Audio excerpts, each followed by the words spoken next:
ఏంటి మీ హస్బెండ్ నీకంటే 13 ఏళ్ళు పెద్దవాడా, ఇంకెవరు దొరకలేదా చేసుకోవడానికి అని మా ఫ్రెండ్స్ అంతా పెళ్ళప్పుడు చాలా మాటలన్నారనమాట. సో హాయ్ అండి అందరికీ, నా పేరు అంజలి. నేనైతే నెల్లూరు దగ్గర ఉంటానండి, ఒక చిన్న ఊర్లో. సో ఇవాళ నా మ్యారేజ్ స్టోరీ అనేది నేను మీతో షేర్ చేసుకోబోతున్నాను అనమాట. సో చాలా చాలా హ్యాపీగా ఉంది యూట్యూబ్కి రావడం. సో నాకైతే చాలా చాలా నీడ్ ఉందన్నమాట యూట్యూబ్తో ఇప్పుడు. సో నేను గ్రో అవునా అనేది తర్వాత సంగతి. సో ముందు నా మ్యారేజ్ స్టోరీ అయితే మీతో షేర్ చేసుకుంటాను. సో నాకైతే చిన్నప్పటి నుంచి కూడా ఫ్యాట్ అండ్ చబ్బీగా ఉండేదాన్నండి. ఆ ఫ్యాట్ అండ్ చబ్బీ అనేది చాలామంది లైఫ్స్ అనేది నాశనం చేసేసింది అని అనడానికి నేను కూడా వన్ ఆఫ్ ది ఎగ్జాంపుల్ అనమాట. సో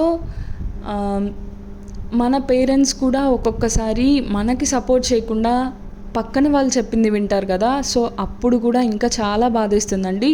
ఆబ్వియస్లీ వాళ్ళు మన కోసమే ఆలోచిస్తారు, కానీ ఒక్కొక్కసారి మన డ్రీమ్స్ మన ఇది అనేది కోల్పోతూ ఉంటాము. సో నాకైతే 18 ఇయర్స్కి మ్యారేజ్ చేసేసారు.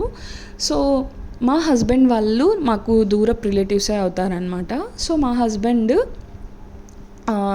ఒక బెంగళూరులో ఒక చోట వర్క్ చేస్తూ ఉండేవాళ్ళు హాస్పిటల్లో. సో మా రిలేటివ్స్లో ఒక అమ్మాయికి హెల్త్ బాగాలేకపోతే మా హస్బెండే అంతా దగ్గరుండి చూసుకున్నారనమాట. సో అలాగా మా హస్బెండ్కి కూడా అప్పుడు 31 ఇయర్స్ అండి. 31 ఇయర్స్కి తనకి మ్యాచెస్ చూస్తూ ఉన్నారనమాట.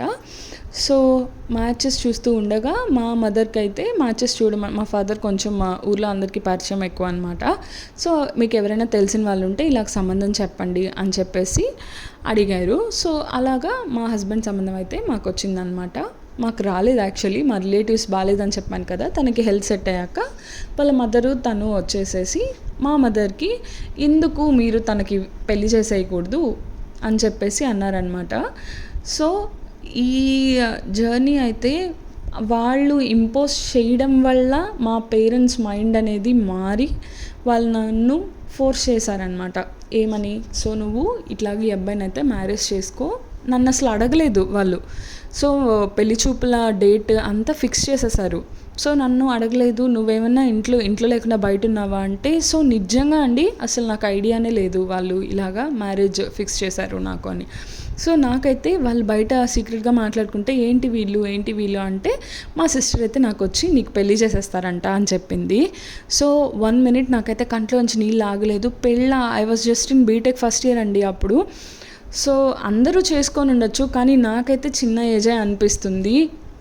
ఎందుకు అనేది నేను ముందు వీడియోస్లో చెప్తానమాట మీకు. సో పెళ్లి చూపులు ఇవన్నీ చెప్పానమాట. సో అప్పుడు ఎందుకు ఏడుస్తున్నావు అని మా మదర్ వచ్చి అడిగారనమాట. సో మా రిలేటివ్ కూడా మా ఇంట్లోనే ఉండింది, అమ్మాయి ఎవరైతే మ్యారేజ్ సెట్ చేశారో తను. సో తను మంచివాడు, పేరెంట్స్ ఎవరు లేరు, ఇప్పుడు బాగానే ఎర్న్ చేస్తున్నాడు, ఇంతకంటే మంచి సంబంధం